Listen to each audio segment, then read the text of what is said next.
Bem, pessoal, chegamos na parte de reputação online e gestão de crise, uma parte muito importante, a qual a gente demanda, sim, uma seriedade muito grande para que a gente consiga manter uma reputação ilibada, uma reputação com os nossos visualizadores, com as pessoas que consomem nosso conteúdo.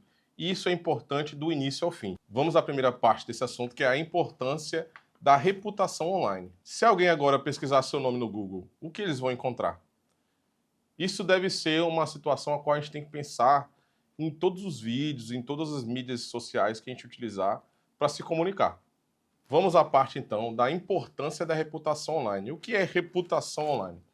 Reputação nada mais é do que como o meio te vê, né? Como as pessoas te enxergam, como elas entendem o seu posicionamento, a pessoa com que você, com seu caráter, com a pessoa que você demonstra para as pessoas que estão visualizando ou estão consumindo o seu conteúdo.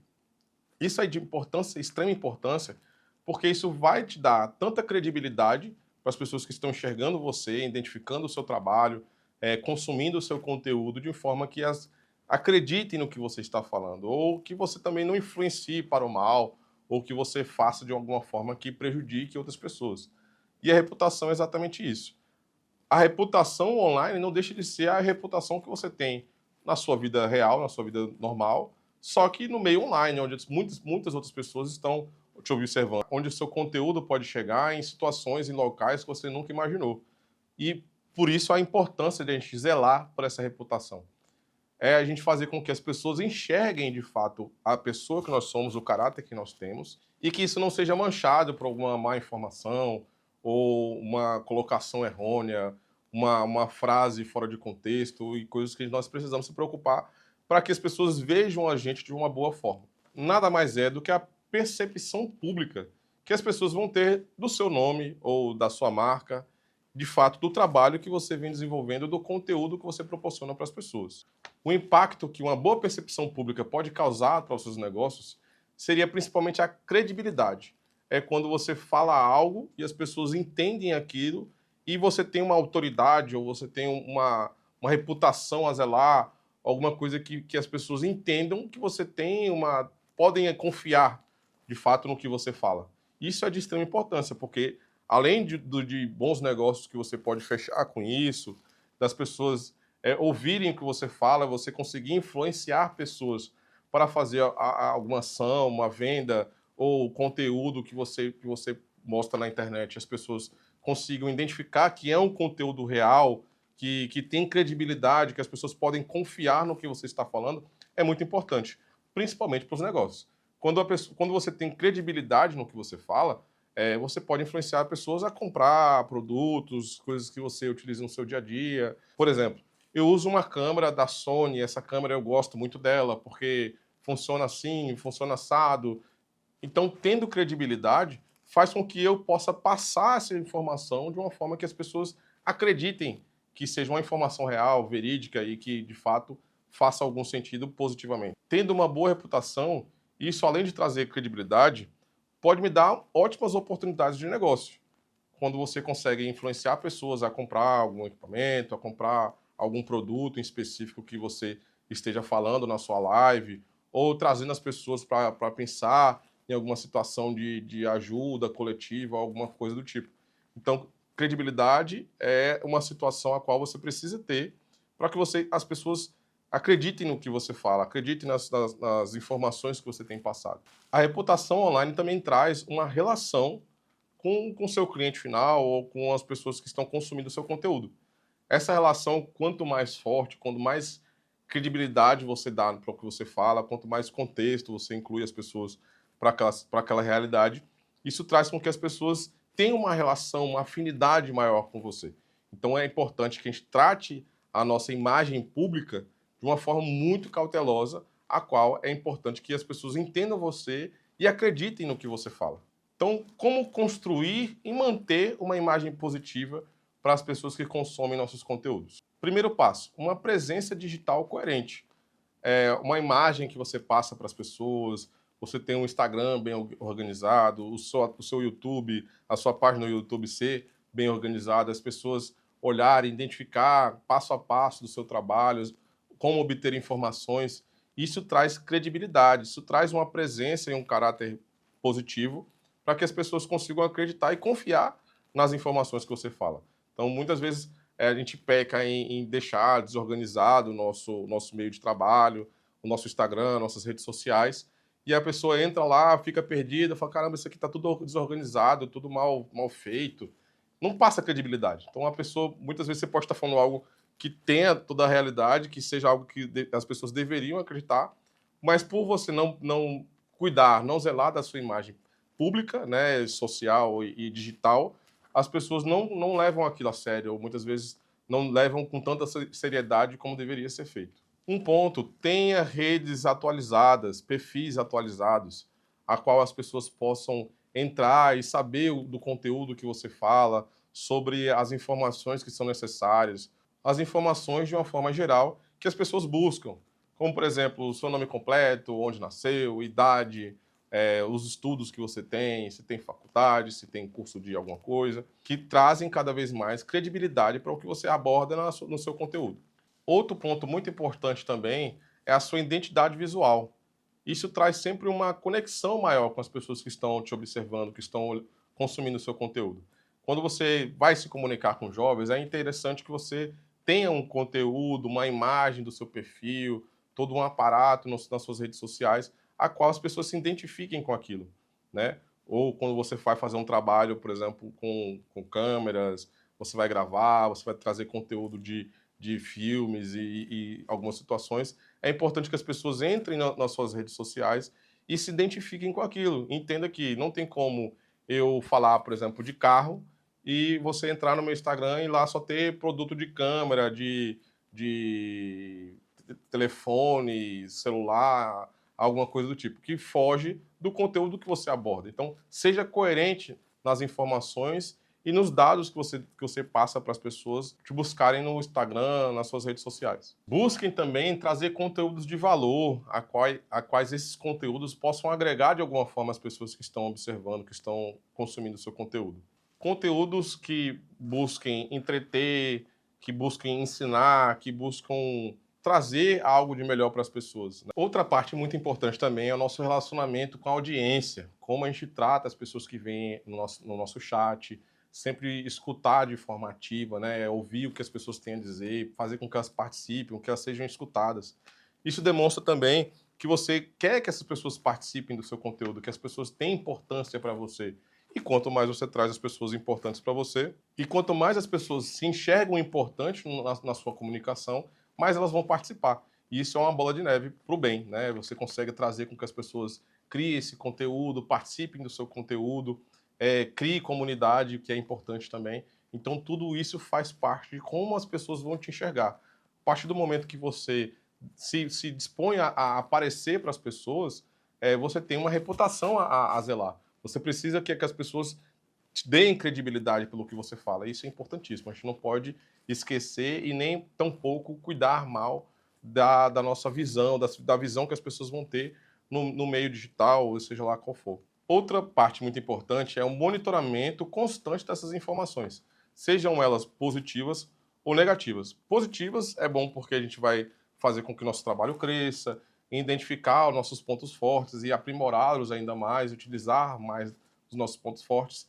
mas principalmente também da parte negativa, a qual a gente precisa entender onde está sendo a falha do nosso trabalho, onde alguma informação que a gente passou que não foi coerente, não foi inclusiva ou que despertou alguma coisa ruim para as pessoas. Então, esse monitoramento vai ajudar com que a gente consiga entender o nosso caminho. Se está indo para o bom, se está indo para o mal, o que a gente precisa fazer para melhorar, quais são as ações que eu preciso tomar para que aquilo não ocorra novamente, né? Algumas ferramentas que as pessoas utilizam muito para saber por exemplo, o Google, como eu perguntei para vocês. Se a gente digitar o nome de vocês aqui agora, o que vai aparecer no Google? Então, isso é muito importante, a gente saber as ferramentas que as pessoas vão utilizar também, para que a gente possa responder nessas pessoas nessas ferramentas. Uma delas está o Google, a gente tem Instagram, a gente tem Reclame Aqui, a gente tem vários sites e situações as quais as pessoas utilizam para obter informação e para reclamar ou para falar bem da gente em algum local. As mais utilizadas é o Reclame Aqui e o Google. São lugares que as pessoas normalmente utilizam para falar bem ou falar mal. Então, a gente mantendo esse monitoramento constante desses locais, desses sites, facilita a vida da gente de entender o que a gente precisa fazer e quais ações a gente precisa tomar para que resolvam aquelas situações. Outra parte que precisamos focar muito também é na gestão de crises, certo? O que é gestão de crise? A gente tem que entender que quando acontece, por exemplo, algum ataque, alguma reclamação, ou algo que as pessoas estão falando mal de você, isto é uma crise. E a gente precisa saber gerir esta crise. Como a gente gere uma crise, Luan? O que a gente pode fazer para poder resolver uma situação a qual uma pessoa reclamou do meu trabalho, falou que o que eu faço é um lixo, que nada presta? Então, a primeira coisa que a gente precisa entender, qual é o problema? O que ocorreu? Se foi um erro nosso? Se foi um erro nosso, a gente precisa retratar, pedir desculpa, entender e mostrar que a gente vai melhorar, que isso não vai mais acontecer. Mas para resolver o problema, a gente precisa identificar o problema, saber qual que é a principal reclamação, ou se é algo que é recorrente, ou se é uma reclamação esporádica, ou se é alguma coisa que é a primeira vez que uma pessoa reclamou. Então, todas essas informações para a gente poder resolver qualquer coisa nessa gestão de crise é, primeiramente, entender qual é o foco do problema e entender o problema em si. Então, dentro dessas crises, dentro dessas reclamações em comum, a gente vai ter reclamação pública de um cliente, ou um produto que você estava vendendo ou estava fazendo propaganda desse produto, o produto não funciona, algo do tipo. Então, pode ser que essa pessoa reclame ativamente na sua rede de comunicação, no seu Instagram, no seu YouTube, ou no canal que você utiliza para fazer essa promoção. Pode ser também um comentário negativo ou viral, né, uma situação a qual você passou, você fez ali, e a pessoa se sentiu ofendida de alguma forma, ou não gostou da forma com que você se portou, ou da comunicação até mesmo que você fez. Então, isso também pode ser algo que a gente precisa utilizar e entender essa crise e gerir essa crise. Outra situação muito coerente, o que acontece muito aqui no Brasil, é fake news. A gente também tem que identificar, saber identificar uma fake news, até para não propagar ou até para combater quando for com a gente. Hoje a gente vê no Brasil uma situação grande, até no meio público, né? De pessoal utilizando de fake news para poder ganhar a eleição, entre outras coisas que acontecem aí.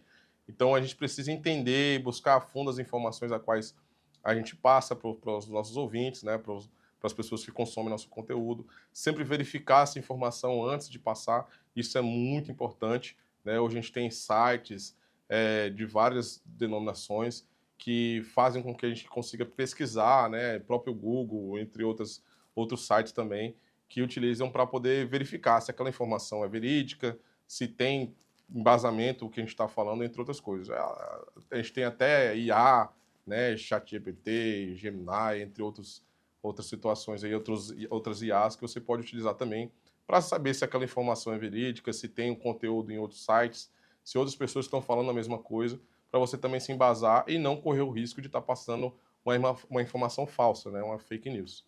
Agora eu vou falar então do passo a passo, o nosso gerenciamento de gestão de crise. Então, o primeiro passo é identificar o problema, saber com quem a gente vai lidar. Qual é a situação que está acontecendo? É uma reclamação? É de um produto? É de uma fala inoportuna? É de alguma informação que não é certa? Não é uma fake news ou algo do tipo? Então, o primeiro passo é identificar qual é a reclamação, qual é o problema, qual é a crise que vamos enfrentar. Segundo passo, responder com clareza e rapidez. Quanto mais rápido nós conseguimos identificar, e isso faz parte também do nosso gerenciamento ali, de estar todos os dias buscando informações, sabendo como é que as pessoas estão nos reconhecendo, se elas estão falando bem, se estão falando mal da gente. Isso entra nessa situação de monitoramento do nosso nome, da nossa marca, do nosso trabalho constantemente. Então, responder com rapidez, né? Então, a gente precisa identificar aquele problema, saber qual o problema ali rápido e responder. E como a gente responde esse problema? Então, a gente vai precisar entender o problema e responder de uma forma tranquila, amena, sem atacar. Muitas vezes a gente vai identificar que foi um erro nosso, então a gente vai ter que pedir desculpa, se retratar, explicar que foi uma confusão, algo do tipo, e que você não queria fazer aquilo por mal, e até mesmo pedir desculpa caso seja possível, seja a melhor a situação a ser tomada. Terceiro passo: assuma a responsabilidade quando for necessário. Então a gente tem que entender que a gente é ser humano, que a gente pode errar. De repente foi uma fala ali mal colocada, ou você não pensou direito quando falou, uma situação a qual você não conseguiu imaginar que estaria toda essa situação ruim. Então, cabe a gente entender que a gente é ser humano, que a gente pode errar e passar isso para as pessoas, né? Elas entenderem que você é o ser humano, que você errou, você está se responsabilizando e buscando reparar aquele mal, aquela situação que você fez. Então, se responsabilizar e tratar isso com segurança, né? Mostrando que você não vai cometer isso de novo e mostrando que você vai evoluir com aquele erro. Isso é muito importante e que a gente não pode esquecer de passar esse terceiro passo aí. Quarto passo para a gestão de crise: apresentar uma solução. Muitas vezes a gente esquece de tratar isso de uma forma muito importante, né? A gente vai lá, se desculpa e tal, mas a gente não conseguiu reparar a situação que a gente fez, ou a informação errada que a gente passou, ou algo do tipo. Então, a gente conseguindo trazer uma solução, isso vai criar até empatia com as pessoas. A pessoa vai entender que, pô, você errou, né? E a pessoa, qualquer pessoa pode errar, e você está trazendo uma solução para reparar aquilo. Ah, eu falei uma comunicação errada, pessoal. O dado que eu trouxe, a informação que eu trouxe não era verdadeira. Então eu vim aqui fazer esse vídeo para explicar para vocês que a informação verdadeira é essa e pedir desculpa, né, pela informação errada que eu passei. Eu fiz uma pesquisa depois e entendi, verifiquei que aquela informação que eu tinha recebido anteriormente não era uma informação verdadeira. E estou fazendo esse vídeo aqui para me retratar e pedir desculpa para vocês, meus fãs, as pessoas que consomem o meu conteúdo, para que isso não ocorra mais. Então, é muito importante que você traga uma solução desse problema. E finalizando com a quinta etapa da gestão de crises, aprenda com os seus erros. Isso é muito importante, porque se você errar e errar e errar, você vai acabar perdendo credibilidade. E quando a gente aprende com nossos erros, que a gente verificou que algo que a gente passou, uma conotação, uma formação, alguma forma que a gente falou que prejudicou alguém, para você não fazer de novo. Então, aprender com os erros é muito importante. Assim, a gente vai ter um crescimento da nossa reputação online. Isso é muito importante, a gente aprender com nossos erros justamente para não errar de novo e ter menos crises possíveis. Vamos falar agora também sobre críticas, né? Críticas construtivas e críticas destrutivas, né? Como lidar com elas? Então, crítica construtiva você vai ter que ouvir, né? A gente ouve, mostra que a gente busca, né? A gente dá abertura para a mudança, que a gente realmente está falhando naquela área e precisa melhorar. Então, quando a gente recebe uma crítica construtiva, é muito importante que a gente participe, né? Que a gente ouça ela de uma forma mais tranquila, mais amena, mais agradável, para que as pessoas se sintam, né, tranquilas em tentar te ajudar a melhorar. Isso é muito importante. Agora, a gente tem críticas também destrutivas. São críticas que não vêm de fato para te ajudar. Vêm para te jogar no chão, vêm para te prejudicar, vêm para maldizer o seu nome, para deixar você para baixo de alguma forma. Então, esse tipo de crítica desconstrutiva são críticas que a gente tem que tomar mais cuidado ainda, né? Não deixar se levar. A gente sabe que o ser humano erra, nós erramos, né? Então é importante nas críticas desconstrutivas que você tenha maturidade para recebê-las também, de forma que você, cara, isso aqui não é para mim, não vale a pena, ou se for algum conteúdo até que seja violento de alguma forma, melhor apagar esse conteúdo e bloquear a pessoa mesmo, porque a gente tem que tomar cuidado também com o nosso psicológico, né? Muitas vezes as pessoas não estão ali para te ajudar, estão para te jogar no chão. Então, a gente também tem que saber lidar com críticas desconstrutivas dessa forma. Então, é importante que a gente também aprenda, né, com esses erros e não para que não ocorram novamente. E crítica desconstrutiva a gente conseguir de alguma forma lidar com elas com cabeça mesmo, entender que não vale a pena, não vale a pena discutir, que às vezes é melhor evitar ou bloquear de alguma forma. Principalmente numa crítica desconstrutiva, é não entrar em debate. Muitas vezes a gente vê que aquela guerra ali não vale a pena, você não vai conseguir ter nada proveitoso daquilo. Então, não entrar em debate vai te ajudar a passar por essa crise, né? Você vai deixar de inflamar, né? Deixar de trazer uma situação, escalar aquela situação de alguma forma ruim que possa te prejudicar ainda mais. Então, o primeiro passo é não debater. Segundo passo da crítica desconstrutiva é manter a postura.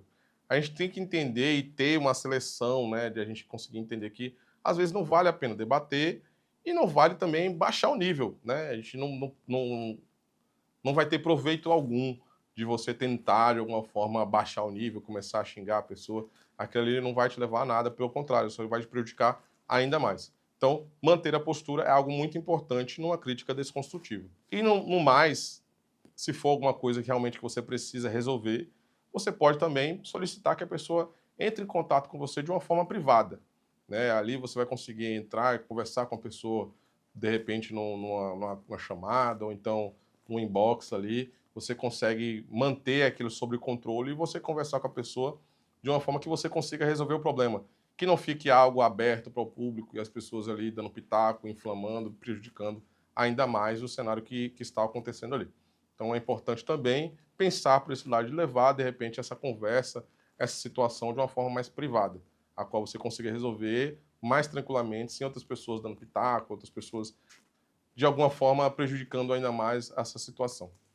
Então, para finalizar aqui, eu vou dar alguns exemplos, né, de casos reais, casos que acontecem, né? Por exemplo, a gente teve uma situação com um banco e o banco manda uma notificação para você falando, por exemplo, que o aplicativo está com bug, né? Ou então até mesmo a gente recebe muito aqui, a prestadora de serviço de energia vai avisar que vai ter um corte. Então, você prepara aquela situação, a gente chama muitas vezes de aspirina, de vacina, uma forma que você sabe que vai acontecer algo de ruim e você prepara seu público para aquilo, né?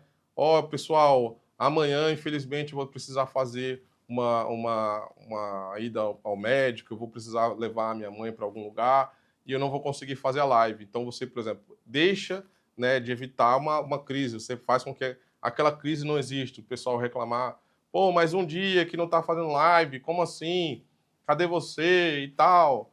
Então, quando você consegue identificar, muitas vezes, você consegue fazer até uma gestão anterior à crise, né? Antes da crise acontecer, antes daquele problema acontecer, você já está avisando o pessoal, ó, infelizmente hoje não vai ter live. Ou, pessoal, ó, não vi reclamação ainda, mas identifiquei que a informação que eu passei não é a informação verídica. Vim aqui me retratar, mostrar para vocês a real informação. E isso demonstra o quê? Cuidado, zelo pela informação, zelo para passar aquilo para o seu ouvinte, para a pessoa que consome o seu conteúdo. E isso é de extrema importância, isso cria vínculo, isso cria credibilidade, isso cria confiança, né? Uma relação entre duas pessoas, né? Você e a pessoa que está ouvindo o seu comunicado, participando das suas lives e consumindo o seu conteúdo. No caso, por exemplo, a gente tem casos também negativos, né? A gente vê muito hoje em dia aí situações a quais as pessoas influenciam, né, por exemplo, a jogar, essa situação aí, por exemplo, da Bet, entre outras coisas aí, Tigrinho, essas coisas todas aí.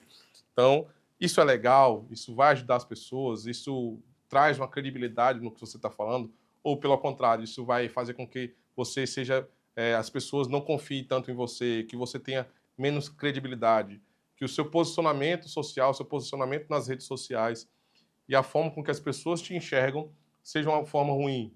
Então, a gente também tem que saber lidar com isso. Muitas vezes há situações que não vale a pena para a gente fazer, né, e trazer uma reputação ruim para a gente. Pelo contrário, a gente tem que fazer o que traz de reputação boa, que traga credibilidade e cada vez mais crescer no meio que a gente trabalha. Fechando aqui, pessoal, trazendo para vocês refletirem sobre o que a gente conversou agora, sobre gestão de crise, sobre reclamações, né? Que vocês possam, de repente, procurar entrar em algum site, botar seu nome lá no Google, buscar empresas que você trabalha, ou então até produtos que você gosta, dá uma olhadinha. No YouTube a gente tem muito feedback, a gente consegue verificar se a pessoa está falando bem daquele produto ou não. De repente, entrar no Reclame Aqui, ver empresas que você tem ali, conhece, e verifica como é que as pessoas reagem àquelas informações ali, né? De reclamação, como é feita a resposta daquela reclamação. Você vai verificar que sempre é de uma forma cordial, tranquila, tentando entender de fato o ocorrido, para que eles consigam de fato amenizar aquela situação e resolver para que não tenham mais danos. Fechamos aqui então a nossa parte de reputação online e gestão de crises.